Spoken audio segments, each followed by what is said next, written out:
ప్రపంచం అంతా టెక్నాలజీగా ఇవన్నీ వచ్చి ముందుకు పోయే సమయంలో ఇక్కడ మన రాష్ట్రంలో చూస్తా ఉంటే అధోగతిలో ముందుకు పోతున్నాం. ఇప్పుడే ఒక ఇది పెట్టారు, రాష్ట్ర సంపదన ఎంతైతే వస్తుందంటే మనకు జిఎస్డిపి అంటాం, అంత అప్పు చేసేశాడు. 13 లక్షల కోట్ల రూపాయల అప్పు. కొంతమంది అప్పర్ కాస్ట్లు కావాలంటే వేరే రాష్ట్రానికి వెళ్ళిపోతారు, వేరే దేశాలకు వెళ్ళిపోతారు. ఇక్కడ ఉండేది బడుగు బలహీన వర్గాలే ఇక్కడ ఉంటారు. మీ రక్తాన్ని తాగుతారు రేపటి నుంచి పన్నుల రూపేణా. జగన్మోహన్ రెడ్డి అప్పు తీరుస్తాడా? మీ పేరుతో అప్పు తెచ్చారు, రాష్ట్రం పేరుతో అప్పు తెచ్చారు. ఈ అప్పు తిరిగి కట్టాల్సింది మనమే కట్టాలి. ఈ విషయం మీరంతా గుర్తుపెట్టుకోవాల్సిన అవసరం ఉంది. దీంట్లో 13 లక్షల కోట్లలో సగం అంటే 6.5 లక్షల కోట్లు వెనుకబడిన వర్గాలే కట్టాలి తమ్ముళ్ళు. 50% జనాభా కాబట్టి మీకు న్యాయం చేయాల. 50% అప్పు మేము ఎత్తినేశాడు. అదే 6.5 లక్షల కోట్లు అని చెప్పి కూడా నేను మీకు తెలియజేస్తున్నా. ఎవరైనా మాట్లాడితే ఇంకా వాళ్ళ మీద కేసులే కేసులు. ఇక్కడ ఉన్నారు, అచ్చెన్నాయుడితో బోణీ చేశారు. ఆ రోజు ఫస్ట్ ఆయన్నే అరెస్ట్ చేసేశారు. అక్కడి నుంచి అందరినీ ఉండే వాళ్ళందరినీ ఎవరన్నా ఉన్నారంటే అందరి మీద కేసులు. అంటే హోదాను బట్టి కేసులు పెంచారు. కడాన కాళాస్తిలో మున్రాజమ్మ పాపం ఒక కొట్టు పెట్టుకునుంది. లోకేష్ వస్తే అక్కడ పోతా ఉంటే ఆ కొట్లో స్వాగతం పలికింది. ఆవిడ చేసిన పాపం. పడ్డాడు బియ్యపు రెడ్డి. నెక్స్ట్ డే ఆవిడ షాప్ మీద. ఆ అమ్మాయి నిలబడింది, నా ప్రాణం పోయినా సరే నేను రాజీ పడను, గట్టిగా పోరాడతాను. ఒక ఆడబిడ్డ అయినా సరే గట్టిగా ఉంది. ఆ మునిరాజమ్మ గారు ఒక రజక కులానికి సంబంధించిన మహిళ. ఆ మహిళ నీతి నిజాయితీకి నేను మనస్ఫూర్తిగా అభినందన తెలియజేస్తున్నా. అది నీతి. నీతి మాలిన వ్యక్తులు మీరు. నేను అడుగుతున్నా, నిన్నే 38 మందిని ఎమ్మెల్యేలు మార్చాడంట. మార్చాడు, చూసారా తమ్ముళ్ళు ఎట్ట మార్చాడో? ట్రాన్స్ఫర్లు చేశాడు. ఈ ఎమ్మెల్యే ఇక్కడి నుంచి ఈ ఊరు నుంచి ఇంకొక ఊరికి ట్రాన్స్ఫర్, ఒక జిల్లా నుంచి ఇంకొక జిల్లాకు ట్రాన్స్ఫర్ అని. అంటే మన ఇంట్లో చెత్త ఇక్కడ ఉండకూడదు కానీ పక్కన ఇంట్లో వేసేయాల. ఇది ఎక్కడ న్యాయమో నాకైతే అర్థం కావడంలా. మంత్రుల్ని ట్రాన్స్ఫర్ చేసేశాడు. ఈరోజు 38 మందిలో 25 మంది ఎవరున్నారంటే బీసీలు, ఎస్సీలు, ఎస్టీలు, మైనారిటీస్. బియ్యపు రెడ్డి మార్చలేదే కాళాస్తిలో. నీ పెద్దిరెడ్డి మార్చవే, నీ ద్వారంపూడిని మార్చవే. వాళ్ళు మాత్రం మార్చే ధైర్యం నీకు లేదు. అంటే వీళ్ళు చులకన కాబట్టి కడాన బట్టలు ఇప్పిన తను కూడా పాపం ఎక్కడ పోయాడో మనకైతే అర్థం కాల. మళ్ళా సమర్థించుకునే పరిస్థితికి వచ్చారు.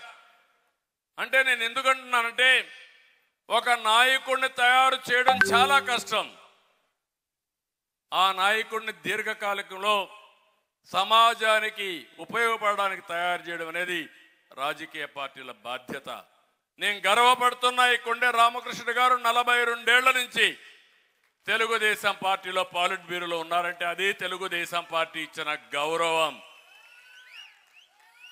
ఇక్కడుండి అచ్చెన్నాయుడు గారి అన్న ఎర్రమనాయుడు గారు కేంద్రంలో మంత్రి పదవి ఇస్తే ఒకే కేబినెట్ మినిస్టర్ కింద ఎర్రమనాయుడు గారికి ఇచ్చామంటే అది తెలుగుదేశం పార్టీ చూపించిన చొరవ. వేదిక పైన ఉండే ప్రతి ఒక్కరిని ఆలోచించండి.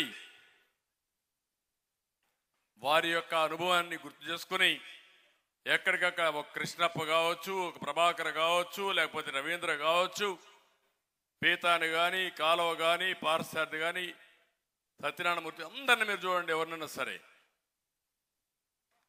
మనం ఇవన్నీ చేస్తామంటే ఇప్పుడు వీళ్ళందరిపైన, అచ్చెన్న పైనకే అరెస్టు, కొల్లు రవీంద్ర ఎవడో చంపితే కొల్లు రవీంద్ర జైలుకు. ఏంటి అరాచకం? ఇంకో పక్క కోన రవి, యనమల అయ్యన్న కళా వెంకట్రావు బండారు పాపం ఆయన ఇంటికి రాత్రిలో పోతే వీరోచితంగా పోరాడాడు. పోరాడి కడాని ఎవరైతే తప్పుడు కేసులు పెట్టారో వాళ్ళ కోర్టు మెట్లెక్కిచ్చే పరిస్థితికి వచ్చాడు. శభాష్. ఆ విధంగా ప్రతి ఒక్క బీసీ తయారు కావాలి. అప్పుడే వీళ్ళు భయపడే పరిస్థితి వస్తుంది. అంటే ఈరోజు మనం చూస్తే కొన్ని వేల కేసులు పెట్టారు బీసీల మీద. 300 మందిని పొట్టన పెట్టుకున్నారు. 74 మందిని అతి దారుణంగా తెలుగుదేశం వాళ్ళని కూడా చంపేశారు. ఒక్క పల్నాడులో 18 మందిని 16 మందిని చంపారు.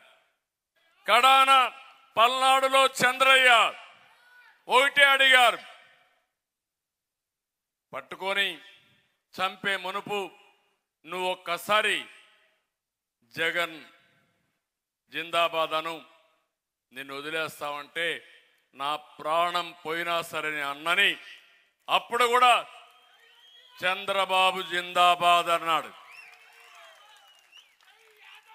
అప్పుడే చంపేశారు. అందుకే నేను వెళ్ళినప్పుడు నా కుటుంబ సభ్యుడిని కోల్పోయాను, బాధపడ్డా, ఏమీ చేయలేకపోయా. కానీ పాడి మోసా, నా రుణం తీర్చుకోవడానికి ప్రయత్నం చేశా. ఒక నందం, అతని క్యాస్ట్ కూడా మీరు చూస్తే ఒక యాదవ కులస్తుడు చంద్రయ్య. ఇంకో పక్కన మీరు చూస్తే నందం సుబ్బయ్య ప్రొద్దుటూరులో ఒక చేనేత కార్మికుడు, ఒక లాయరు. అన్యాయం పైన ప్రశ్నించాడు, అవినీతి పైన ప్రశ్నించాడు. ఎవరా వ్యక్తి? ఇప్పుడు ఎమ్మెల్యే. మార్చలేదే? నీ ప్రొద్దుటూరు ఎమ్మెల్యేని మార్చలేదే? ఎందుకు మార్చలేదు? మార్చలేవు. కడమోళ్ళైతే మారుస్తావు నువ్వు. అంటే దీన్ని బట్టే మనం అర్థం చేసుకోవాలి. సామాజిక న్యాయం అనేది రెడ్లు కూడా ఎవరూ బాగుపడలేదు. ఆ విషయం కూడా మీరు గుర్తుపెట్టుకోవాలి. 4 రెడ్లే బాగుపడ్డారు. ఆ 4 రెడ్లలో number 1 Peddireddy, number 2 Vijayasai Reddy, number 3 Sajjala Reddy, number 4 Subbareddy. 4 బాగుపడితే రాష్ట్రం అంతా రెడ్లంతా బాగుపడిపోయారని మిమ్మల్ని అడుగుతున్నా. ఈరోజు రెడ్డిస్ అంతా కూడా నష్టపోయారు. రైతు అనే రెడ్డి తిరిగి అన్ని కులాల్లో రైతులు ఉంటారు, అందరూ పోయారు. కాంట్రాక్టర్లు ఉంటారు, వాళ్ళు పోయారు. ఇండస్ట్రీ ఉంటారు, వాళ్ళు పోయారు. ఒకటిగా వ్యాపారస్తులు పోయారు. అంటే ఈ యొక్క తిక్క సమాచారంతో మొత్తం నష్టపోయే పరిస్థితికి వచ్చారు. చాలా బాధాకరం అని చెప్పి కూడా నేను మీకు తెలియజేస్తున్నా. ఈరోజు నేను ఎందుకు బీసీ రక్షణ చట్టాన్ని సూపర్ 6లో పెట్టామంటే, రేపు రాబోయే రోజుల్లో నా బీసీ జోలికి ఎవడైనా వస్తే ఆ రోజే అతన్ని ఫినిష్ చేసే పరిస్థితి రావాలి.